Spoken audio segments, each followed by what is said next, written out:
오늘은 과거에만 존재했던 기상천외한 치료법에 대해 한번 소개해볼게요. 현대사회에서는 게이나 레즈비언에 대해 잘못된 게 아니라는 인식이 높아지고 있는데 1940년대 독일 강제수용소에서는 동성애자로 판별되면 아예 거세를 하였다고 합니다. 끔찍한 것은 거세가 무려 치료 목적이었던 것이죠. 그리고 30년이 지나 1970년대가 되자 미국에서는 게이나 레즈비언이라는 것이 정신장애가 있는 것으로 분류되었습니다. 병원에서는 성적 지향을 전환 가능하다고 생각했으며 이를 치료하기 위해 환자가 동성애를 자극하는 이미지에 반응할 때마다 머리에 전기 충격을 가했습니다. 이렇게 무서운 수술은 당연히 효과가 없었고 오히려 자신감 약화, 자기 혐오, 사회성 위축 등 온갖 문제를 야기하였죠. 이것은 사실 약과에 불과했고 진짜 어이가 없을 정도로 더한 것도 있었어요.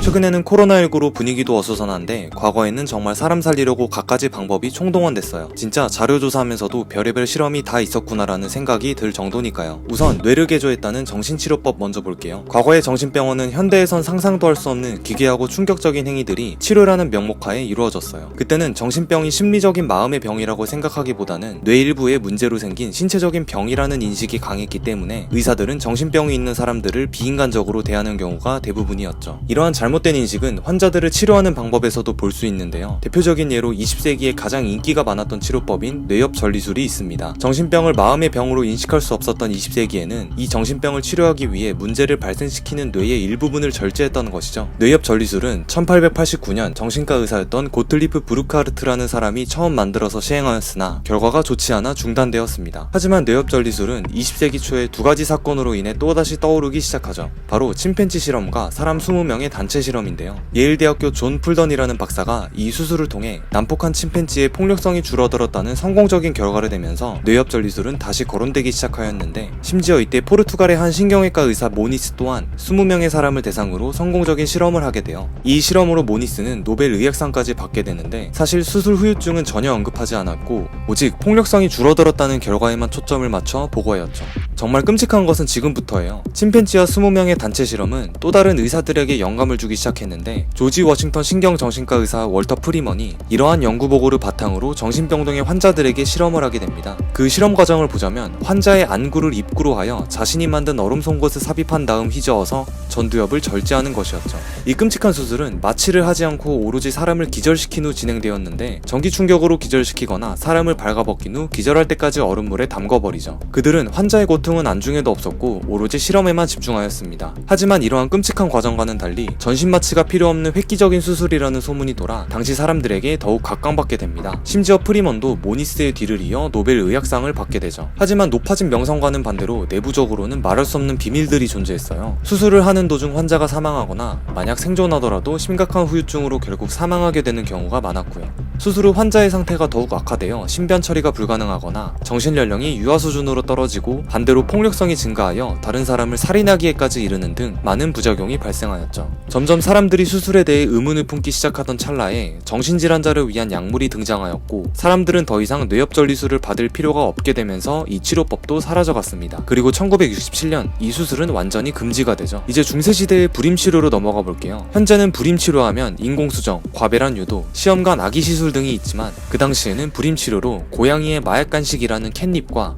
말린 돼지고안으로 만든 약을 복용했어요. 불임치료를 위해 사흘 동안 쫄쫄 굶은 뒤 캣닙을 끓여 마시거나 말린 돼지고안 가루를 와인잔에 타서 마시는데 이때 이 약을 먹는 사람은 적합한 씨를 갖고 있지 않다는 이유로 남성인 경우가 더 많았다고 합니다. 불임의 원인을 찾기 위한 방법도 특이했는데요. 남녀 양측이 별도의 쌀겨 단지 안에 소변을 보고 그 단지를 10일 동안 방치한 결과 벌레가 나타난 쪽이 난임 대상자로 지목되었습니다. 두 사람 모두 단지에 벌레가 생기지 않을 경우엔 둘 다 난임이 아니기 때문에 약물 처방을 받았다고 하죠. 인류 역사상 엄청난 재앙하면 14세기에 인구 2억 명의 목숨을 앗아간 흑사병을 뺄 수 없는데요. 중세 유럽 인구의 3분의 1을 휩쓸었을 만큼 최악의 범유행으로 불리웠죠. 이게 전염성도 굉장히 높고 심하면 피부가 검게 썩어 들어가서 목숨을 위협할 정도였어요. 당시 치료법은 나온 게 없고 사람들은 기하급수적으로 죽어가고 있었기 때문에 정말 갖가지 방법을 모두 시도했어요. 그중 가장 성행하던 치료법은 바로 사혈이었고요. 간단히 말해서 질병에 걸린 환자의 피를 뽑는 것인데 감염되거나 부패한 삐를 빼내서 몸을 정화시키면 증상이 이상이 호전될 수 있다는 겁니다. 뭐 아직 기술이 부족했던 시기라 그렇게 믿었겠지만 안 그래도 병으로 약해져 있는 환자의 피를 뽑아내어 환자를 더욱더 죽음의 길로 몰아간 꼴이었어요. 치료법과는 다른 얘기지만 흑사병 얘기가 나온 김에 당시 의사들의 기괴한 모습도 얘기해볼게요. 흑사병으로 유럽을 강타했을 때 당시 환자들을 치료하던 의사들은 이런 기괴한 모습을 하고 다녔는데요. 보기만 해도 공포스러움을 자아내는 이 옷은 17세기 샤를 드 오름에 의해 제작되었습니다. 까마귀처럼 생긴 이 가면은 사실 방독면인데요. 부리 쪽에는 말린 꽃이나 허브를 담아 감염으로부터 예방하려고 했습니다. 당시는 질병의 주요 감염 원인이 냄새라고 생각했기 때문이죠. 또한 이들이 들고 다니는 지팡이는 환자들을 찔러보면서 생사를 구분했고 흑사병이 신의 형벌이라 불렸기 때문에 흑사병에 걸린 사람들을 매질하는 용도로 사용하기도 했습니다. 이번에는 중세보다 이전인 고대로 가볼게요. 과거에 약으로 치료할 수 없는 것은 칼로 치료할 수 있으며 칼로 치료할 수 없는 것은 뜨겁게 달룬 철로 치료할 수 있다 라는 말이 있듯이 고대 유럽에서는 치질을 치료할 때 달궈진 철로 지지는 방식을 사용했다고 합니다. 이 치료 방법은 의학의 아버지라 불리는 히포크라테스가 제시한 것으로 소개되어 있는데요. 그의 서적에 기록된 내용은 이러했습니다. 붉게 달군 뜨거운 철 막대를 항문에 삽입했는데 이때 가장 높은 온도의 영향으로 치질이 파괴되고 혈관이 밀봉되어 수술 후 출혈의 위험도 제거되었습니다 라고 설명되어 있습니다. 마취가 없던 시절 치질로 아픈 상처 부위를 달궈진 철로 지지는 이 끔찍한 치료를 과연 사람들이 받으려고 했을지가 의문입니다. 이렇게 치료하느니 치질인 채로 사는 게 낫지 않을까 싶은데요. 고통을 일시불로 아파버리느냐 할부로 나눠 아프냐의 문제이지 않을까 싶네요. 다음은 개두술이라고 불리는 두통치료입니다. 지금이야 두통이 생기면 약을 먹고 말지만 고대에는 두통치료 또한 정말 끔찍했어요. 이 개두술은 두개골에 구멍을 뚫어 시술하는 것인데 트레패닝이라는 방법으로 두개골 뼈를 뚫거나 긁어내어 신선한 공기가 환자의 뇌로 들어갈 수 있도록 한 것입니다. 정말 그 효과가 있었는지는 모르겠지만 이 모든 과정 또한 마취 없이 시술되었다고 해요. 개두술의 흔적은 여러 대륙에서 발견되었습니다.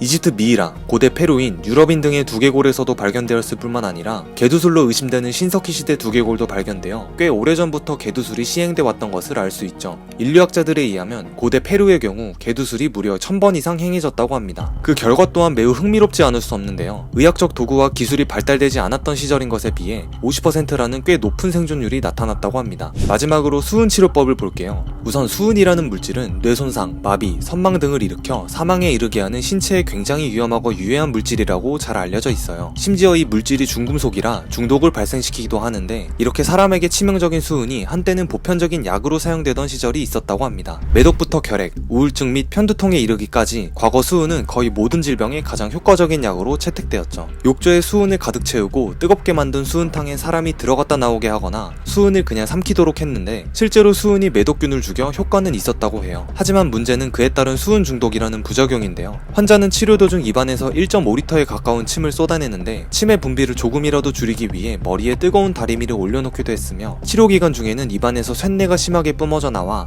잇몸이 문드러지고 이와 머리카락이 빠지는 등 심각한 부작용이 발생했죠. 그렇게 치료 결과 환자의 80%가 매독을 치료하려다 더 심각한 수은 중독으로 사망하게 됩니다. 이렇게 수은의 유해성이 점차 알려지면서 수은을 대체할 매독 치료법인 지금의 페니실린이 개발된 것입니다. 중세시대 당시 최고라 여기던 치료법, 하지만 실제 병을 치료하기에는 사람을 죽음으로 이끄는 최악의 방법이었습니다.